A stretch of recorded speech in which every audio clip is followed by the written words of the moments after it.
दशरथ गुंजाटे. गेली 22 वर्षे मी पाचगावमध्ये राहतो आहे.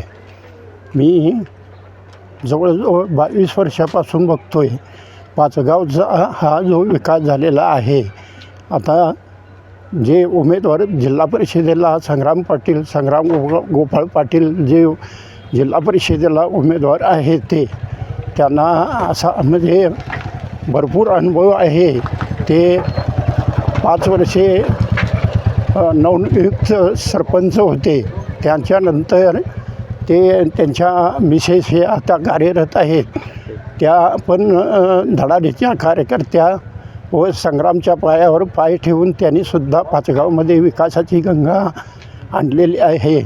आणि त्याच्यासाठी जे बंटी पाटील साहेब आहेत आणि त्या बंटी पाटलांनी ऋतुराजदादांनी आमदार ऋतुराजदादांनी बंटी पाटील साहेबांनी पाचगावच्या विकासासाठी पाचगाव एवढा मागासलेला होता, पण गेली 10 वर्षापासून ह्या पाचगावमध्ये जेवढा विकासाने निधी खेचून आणलेला आहे हे तत्परतेने संग्राम पाटलानं व त्यांच्या मंडळी आत्ता कार्यरत सरपंच आहेत त्यांच्या कर्तृत्वाने ह्या पाचगावला जो विकासासाठी निधी जे आणलेला आहे तो एक माझ्यासारख्या सर्वसामान्य माणसालासुद्धा लाजवणार आहे.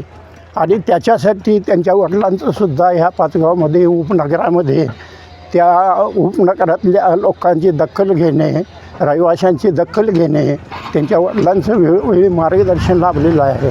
आणि त्यांच्या पाठीमागे जे संग्राम पाटलांच्या पाठीमागे जे कार्यकर्ते आहेत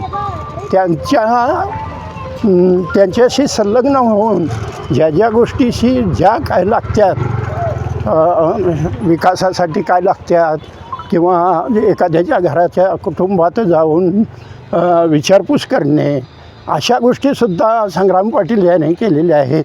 तरी ते जिल्हा परिषदेच्या उमेदवारीसाठी एक लायक व्यक्ती आहे. आणि त्यांच्यासारखी व्यक्ती जर जिल्हा परिषदेमध्ये निवडून आली तर अधिकच पाचगावचा विकास होईल.